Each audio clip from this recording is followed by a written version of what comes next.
So the special event continues today. September is officially known as Bond Month in order to honor the release of No Time to Die, the final Daniel Craig-led James Bond film. Last week I reviewed Casino Royale. Now it's time for the sequel, which was released just 2 years after the first one. By the by, I'm the movie guy and this is my review for Quantum of Solace. So the film starts with a crazy car chase.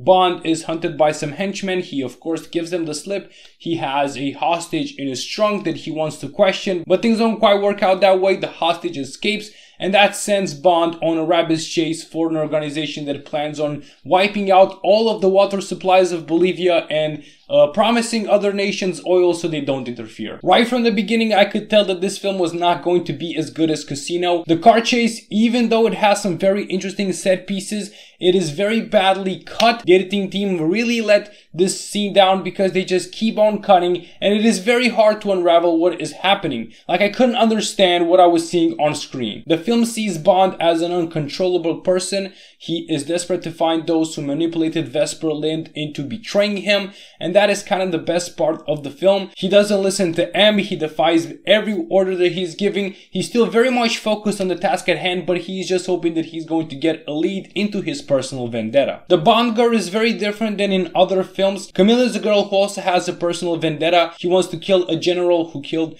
her entire family, but her relationship and Bond's is strictly professional, which is something that is, again, not very common in Bond movies. And if Bond was still too hung up on Vesper, I would have understood this plot point, but he ends up sleeping with other women, so that makes it just weird. Then there's the antagonist. After being spoiled with Le Chiffre, we get Dominic Green, who is a very common man, who has a common name, and with a purpose of killing everyone from Bolivia by restricting them from their water supply. Despite this being the second part of a series that seems to have a larger story in mind, Dominic feels like the antagonist of an entry film, not one that is designed for the sequel of a very critically acclaimed film. This film is also shorter than any other Bond film at 1 hour and 48 minutes. I don't remember seeing a Bond film that didn't go past the 2-hour mark. Everything about this film is completely different from the normal James Bond formula, and it's not that I don't agree with change, but they transformed a very popular and iconic franchise into something like Mission Impossible. The comedy is also missing altogether in this film. British comedies are known for being, you know, more smart, more ironic, more sarcastic than any other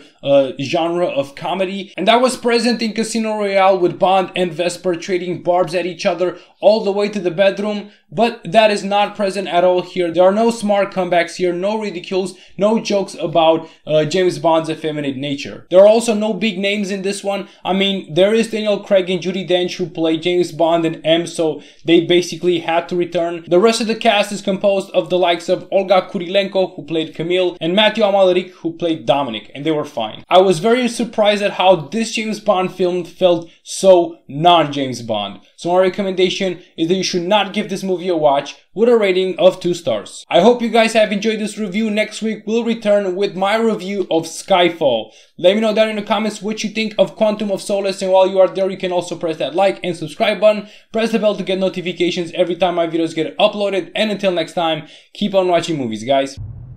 Seems we're both using green to get to somewhere. You lost somebody? I did.